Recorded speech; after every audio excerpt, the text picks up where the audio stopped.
Sergio. First of all, I want to acknowledge the invitation to take the stand on this conference, and also to congratulate all the Novio partners for their project that I know is a success. My presentation outline is rather simple. I will focus on groundwater. First, briefly on issues about groundwater management in the context of the EU water policy. After, I will turn my attention to the Azores River Basin District, talking about groundwater occurrence and the main pressures and groundwater body status that arise from the Water Framework Directive implementation. And finally, I will enlarge my focus, trying to address briefly national and EU scales, just to put to address a question about same problems, same solutions that I think are spread all over the European Union.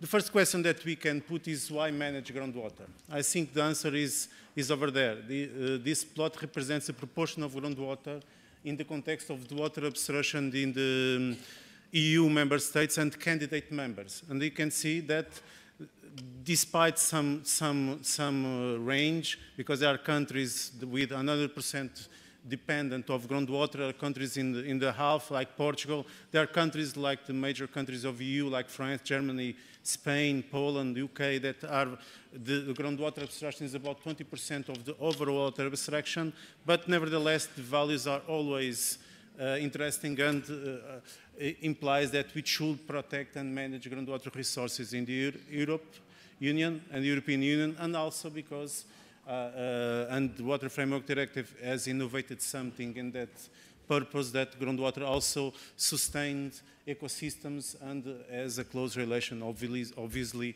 with the surface flow, and therefore is important to protect and manage.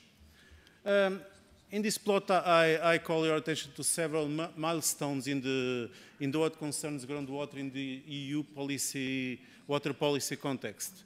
The first directive that I want to call your attention is the Directive 68 from 1980 about groundwater protection regarding pollution on the high priority pollutants, which was the first step in the construction of this regulatory framework in the European Union. And after, in 2008, as you know, the Water Framework Directive and the Groundwater Directive came to force, respectively, and obviously they improved this regulatory context for groundwater, which I'm talking about in this presentation.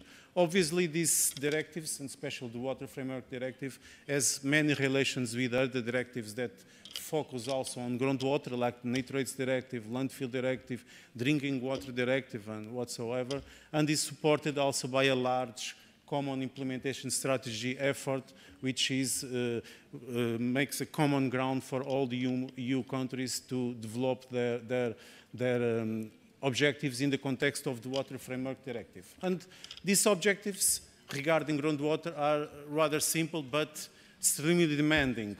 You have to ensure protection and to enhance and restore groundwater bodies. You have to ensure sustainable use of groundwater regarding long-term protection of available groundwater resources. You have to provide a progressive reduction of pollution of groundwater, and also we have to achieve by 2015 good both chemical and quantitative status in all river basins districts. To fulfill these objectives, the Water Framework Directive, as you know, proposes a path through an initial characterization and cyclic river basin district plans thereafter, in which aspects like the delimitation and characterization of groundwater bodies and pressures and impacts of that pressures in groundwater bodies must be addressed, as the previous opponent showed us in his river basin district. We have also to address the chemical and quantitative monitoring of groundwater bodies.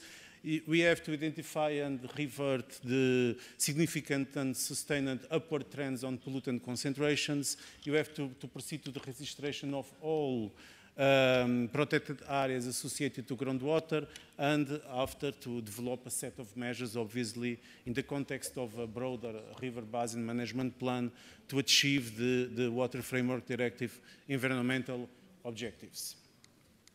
The Groundwater Directive, which came to force in 2008, aims to develop some provisions of the Water Framework Directive, namely providing criteria for assessing good groundwater chemical status, criteria for the identification of significant sustained upward trends on pollutants, starting points for trend reversal, and also to complementing the provisions on preventing or limiting inputs of pollutants in groundwater. With this regulatory framework in mind, I will now propose to look at a case study more far away than the UCAR River Basin District, the Azores River Basin District, which is the River Basin District number 9, considering the Portuguese law. The Azores region is one of the autonomous regions of Portugal, and also one of the 7 outermost regions of the European Union. Is made of 9 islands, spread along an axis, northwest-southeast trending axis with 600 kilometers long, and the archipelago is located about in the North Atlantic Ocean at about a distance of 1,500 kilometers from Portugal mainland. The River Basin District has a total area of 10,045 square kilometers, and in the River Basin, 71 surface water bodies were delimited, 15 rivers, 26 lakes, 3 transitional bodies, and 27 coastal water bodies, and 54 groundwater bodies were also delimited. Trying to do some water resources setting for the Azores, just to call your attention to the high precipitation, which is in average equal to 1,930 millimeters per year. The Azores has a marine temperate climate, which is characterized by high precipitation, high air humidity, a low thermal amplitude, and a sharp contrast between a wet and colder season, between October to March, and a dry season in the summer. But nevertheless, we can see, looking to this map, that the average precipitation range between values as low as 1,000 millimeters per year in Graciosa Island and 2,060 and 647 millimeters per year in the Flores Island, the westernmost island and point of the European Union. Nevertheless, the average precipitation exceeds by far the actual evapotranspiration, which is equal in average to 581 millimeters per year, and this helps to explain the voluminous water resources that are identified in the archipelago, which in total are equal to 2,284 cubic hectometers by year. And these voluminous water resources exceeds also by far the water demand in the archipelago, which is equal to only 8.5 of the available water resources. The surface waters, the annual runoff is around 322 times 10 to 6 cubic meters per year. There are permanent rivers only in Santa Maria, São Miguel, Faial, and Flores Island, because the regime is mainly torrential by nature. And there are 88 lakes with a total storage of about 90 times 10 to 6 cubic meters, 90% of which are located in the main lakes of Sete Cidades, Fogo, and Furnas at the major island of the archipelago, which is São Miguel. Now turning our focus to groundwater. Groundwater in the Azores occurs in 2 major, like in other islands, they are a general model that have some modifications, but we can say that we have two major aquifer systems. In altitude, we have pressured water bodies, which are drained out by more than 1,600 springs, and in the coastal areas, we have a basal aquifer system, or basal bodies, using the language of the Water Framework Directive, which corresponds to freshwater lands floating on saltwater. And the abstraction of groundwater in that aquifers are made by through 150 wells that are spread all over the archipelago. In those wells, the specific discharge is highly variable. The median value is equal to 22 liters per second per meter. Also, the transmissivity on those aquifers is variable, but in medium is equal to 1.6 times 10 to minus 2 square meters per second, which is an interesting value. We can see that we have groundwater sources spread all over the archipelago, and these are fed by a voluminous recharge, which in Pico Island, for example, reaches 62% of the precipitation, because it's an area where the lava flows are fractured, are very fresh, and we don't have any soil cover. So the recharge is very, very high, but in other points of the archipelago, the values are lower, and the minimum is equal to 8.5% of the precipitation. One of the requirements of the Water Framework Directive was the identification and characterization of pressures. Here I show you the quantitative pressures. Those dots are the springs and wells that corresponds to abstraction higher than 10 cubic meters in average per day, or in case of water supply for human consumption, serves more than 50 persons. And more important than that, to look that the majority of the groundwater bodies are used for groundwater abstraction, is to compare this with the island by island and groundwater body by groundwater body. I take here the case of Santa Maria. They have 6 groundwater bodies, and in all the cases you can see that the groundwater resources in the blue bar is always higher than the abstraction, considering the 10 cubic meters in average per day, considering the natural discharge or all the springs that discharge on the island that is not abstracted, and even the full abstraction, and you can see the groundwater resources are always higher than the quantitative pressures. Regarding the pressures on pollution, we have made in the Azores a 2-step approach. The first step approach was using drastic, which is a common method, sometimes discutable method, but very useful to look at special variations on vulnerability to pollution. And it was possible using drastic to map regions from very low to high vulnerability to pollution. In order to, after, overlay the vulnerability to pollution, that we have computed using drastic with land use, that in the case of the Azores was determined by satellite imagery and pollution loads on the basins. And overlaying these 3 variables, vulnerability, land use, and pollution loads, what was possible to map a pollution risk potential, like this one using nitrogen load as a reference for domestic sources. In this case, I took the map from Terceira Island. Obviously, the risk occurs where the urban areas are located, and also for diffuse sources. And I must say that the agriculture in the Azores is one of the major activities, mainly for dairy production and the livestock activity. And you can see that pasture lands with high or very high risk potential are located inland in the islands, and this may pose some problem and obliged to try to control some diffuse pollution sources associated to agriculture.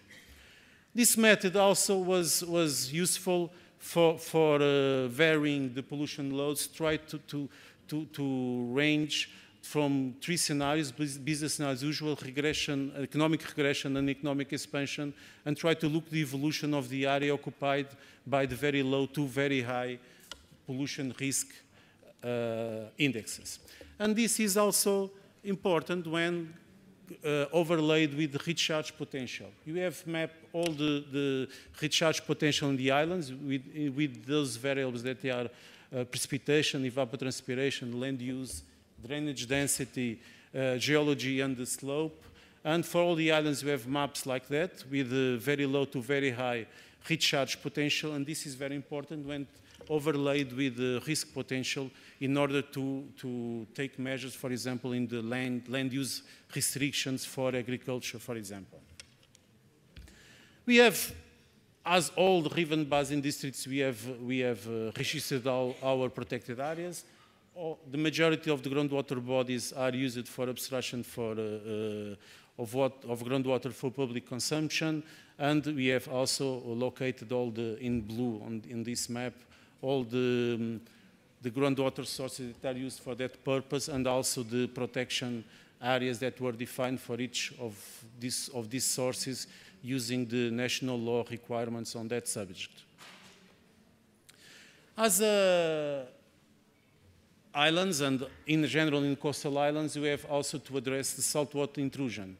And as a first step, we have located all the wells, the large dots on this map, all the wells where the chloride content, and using chloride as a conservative ion, which indicates saltwater intrusion, and it was possible to plot all the wells where this value was higher than 225 milligrams per liter, or 6.35 milliequivalents per liter. And you can see, for example, in the central group, we have Pico Island and Graciosa. We have Pico Island or Graciosa, and you can see that in coastal areas, the wells are usually with values as higher as 225 milligrams per liter of chloride. And this has implications as we will see in front. Regarding all the tests that Dr. Serela showed previously, the quantitative stats, we can say that all the groundwater bodies are in good stats because they pass all the tests proposed by the Common Implementation Strategy.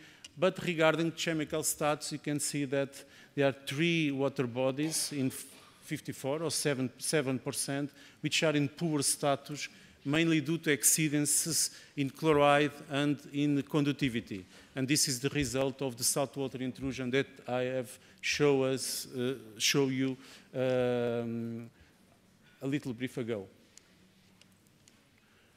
The monitoring of groundwater bodies, I take this slide here just to show this is one of the major questions that remains to address in the Azores, as in the other river basin districts in Portugal, I think, which is the insufficient monitoring. And as you can see in São Miguel, for example, only 17% of the groundwater bodies are monitored with representative networks. And so it remains here some work to do in the near future. To finish, I want to change a little bit the scope to the national and after to do the EU level. First, I changed the scope to the national level, to the Portugal case study, and from the several river basin district plans that are now in publication, it was possible to take a snapshot of the status of the 91 groundwater bodies that were delimited in the 8 river basin districts in Portugal mainland. And the snapshot is like that. We have on the left 96% of the groundwater bodies are in the good status, but considering the chemical stats, you can see that only 78% of the groundwater bodies are in good status. Changing a little bit the scope and enlarging our view, I take here the EU example. From the reports that are published by the European Environmental Agency and from the 3 reports until the moment that were issued by the Commission on the implementation of the Water Framework Directive, for all the river basins districts that are shown above, it was possible also to take a snapshot of the status of the groundwater body, not in only river basin district, but in all. In these maps, in the left, the quantitative stats, and in the right, the chemical stats. In green, the best case, which is less than 10% of the groundwater bodies on those river basin districts are in good status.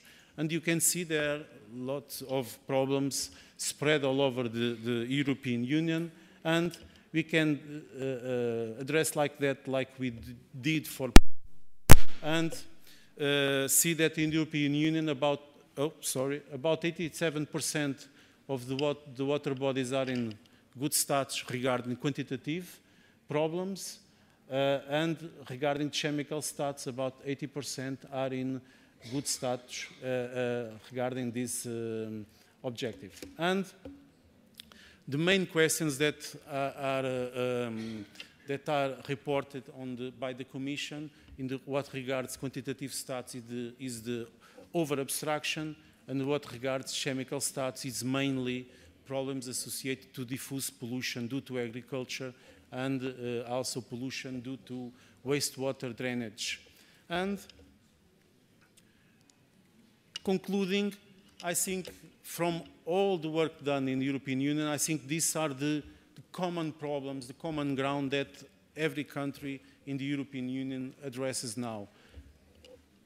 Insufficient groundwater bodies characterization, also insufficient pressures and impacts characterization, some insufficient monitoring, and insufficient control of pressures regarding especially the diffuse agricultural pollution. And these are the common problems, and I put the common old problems because in fact they are reported for so many years and they are not resolved, but obviously they are very extensive and complicated. And if you have common problems, maybe you can address some common solutions or try to put forward some common solutions. I take here some ideas. First, changing the paradigm from the supply augmentation, implementing measures on the reduced demand and efficient water use is not my specialty, but I know in the Novi One project there are some people working on that. Coupling land use and groundwater management, paying close attention to climate change, and if you have such powerful and demanding instruments in the European Union and a common ground in the Water Framework Directive and in the Groundwater Directive, why not try to fully implement this legislation? And for that, I have pointed out 4 questions that I think the member states should work. Improve groundwater bodies, characterization and pressures, control of pollution diffusion sources, control of point pollution emissions, mainly from the urban environment, and improving monitoring of both quantitative and chemical aspects. Thank you very much.